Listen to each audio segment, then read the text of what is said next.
Sketch అంటూ ప్రత్యేక ప్రాజెక్టుల కోసం ఎస్పీవీ ఏర్పాటు చేస్తూ సర్కారు ఉత్తర్వులు పీపీపీ, ఈపీసీ, హైబ్రిడ్ యాన్యుటీ విధానంలో ఆ ప్రాజెక్టులు కాంట్రాక్టులకు అప్పగింత, కాంట్రాక్టులకు నేరుగా భూములు కేటాయింపు,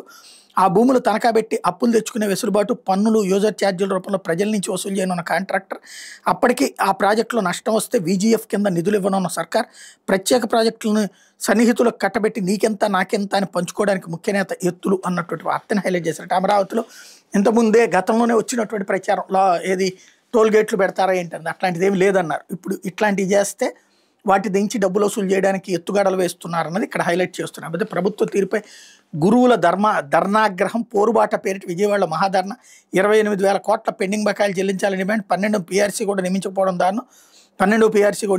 దారుణం, 30% మధ్యంతర వృత్తి ప్రకటించాల్సిందే, పీఆర్సీపై 16 నెలలుగా కాలయాపన తగదు, ఉపాధ్యాయులకు రావాల్సిన 4 డిఏలు ఇంకెందుకు ఇవ్వలేదు, సిపిఎస్ విధానాన్ని రద్దు చేయాల్సిందే, గత ప్రభుత్వం పెట్టిన హై స్కూల్ ప్లస్ పునరుద్ధరించాలి, దొడ్డిదారి బదిలీలను ఒప్పుకో, మహాధర్నాలో ప్రకటించిన ఫ్యాప్టో రాష్ట్ర కమిటీ అన్నటువంటి వార్తని హైలైట్ చేశారు.